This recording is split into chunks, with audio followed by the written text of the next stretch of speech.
There was a time when I thought I was just dealing with a kid who liked videos too much. I didn't realize I was raising a screen-silent kid. That is how it starts for a lot of parents. You do not notice it all at once. At first, it feels harmless. A few videos here, a little quiet time there, maybe just something to keep them busy while you get things done. Then, one day you realize the pattern has changed. Your child is still there, but they are not really there. They watch, they scroll, they consume.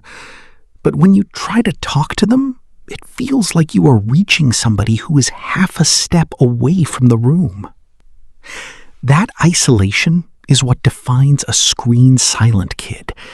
It is not just that they are watching too many videos. It is that the videos begin to shape the way they relate to everything else. Fast content becomes normal. Waiting becomes hard. Conversation feels slow.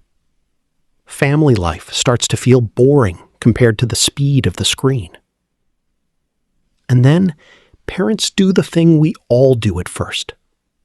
We try to talk louder, explain more, remind more, correct more. But that usually does not fix it. It often makes things worse. What is happening is not just a behavior problem. It is an attention problem. A child who spends a lot of time in passive screen consumption gets used to being fed information without effort. There is no back and forth, no pause, no need to think of a reply, no need to sit with boredom, no need to build a thought from the inside out. The screen does all the work. Real conversation is different. Real conversation asks a child to wait, listen, answer, interpret tone, notice emotion, and stay engaged even when the moment is not exciting. That is a very different skill set. So when a child has been living in an environment of non-stop stimulation, ordinary human interaction can start to feel weak by comparison.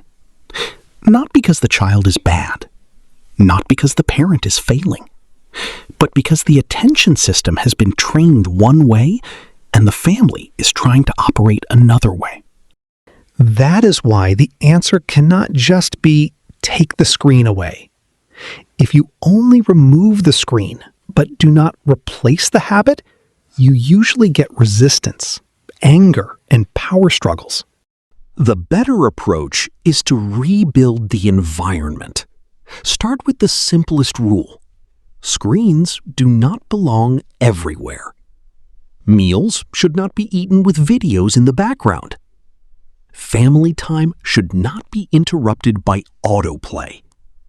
Quiet moments should not always be filled with a device. And if the child is already used to always having something on, do not expect perfection on day one. The goal is not to create a flawless household overnight. The goal is to create space where attention can become human again. This is where many parents make their first big mistake. They think the solution is to argue for better behavior. But children usually do not change because they were told the right thing once. They change because the environment starts making the right thing easier. That means fewer open-ended screen moments and more structured family moments. It also means replacing, not just removing. If you take away the videos and leave a vacuum, the child will fight the vacuum. But if you replace screen time with shared activity, the whole tone changes. Walks, cooking, errands, drawing, building, cleaning, organizing, small projects, board games, even helping with simple household tasks.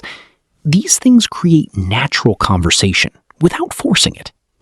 Kids often open up more when they are side by side with a parent than when they are trapped in a sit-down, we need to talk moment. That matters a lot. Another thing that helps is a daily conversation ritual. Not a lecture, not a correction session, not a test. Just 10 minutes every day where the phone is away and the goal is connection, not control. Ask simple, specific questions. Not, "How was your day?" because that is often too broad and gets you one-word answers. Try, "What was the funniest thing that happened today?" Or, "What was one thing that annoyed you?" Or, "What was the best part of school today?" Specific prompts are easier to answer because they give the child a starting point. And do not rush the silence. Silence is not always disrespect.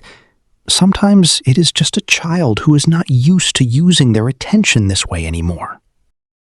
Now, I also want to say something that parents do not always want to hear.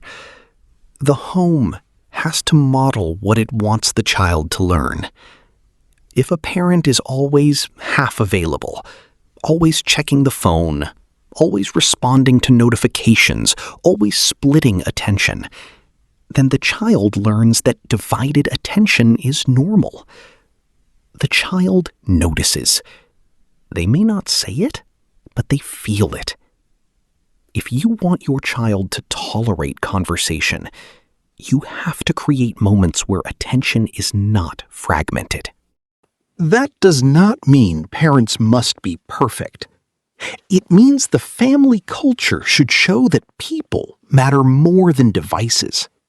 You are not trying to win a one-day argument. You are trying to rebuild a habit of relating. That takes time. It may take several weeks before the child starts to resist less, talk more, and tolerate less stimulation. That is normal. So if your child has been living on fast input for a long time, slower real-life connection may feel uncomfortable at first. That does not mean the method is wrong. It means the method is working. So if you're living this right now, here is the simplest version of the reset. No screens at meals, one daily screen-free conversation, one shared offline activity, fewer lectures, more structure, more presence, and more repetition. And if this message helped you, subscribe to Safe Habits for more practical parenting resets, attention repair ideas, and simple ways to rebuild healthy habits at home.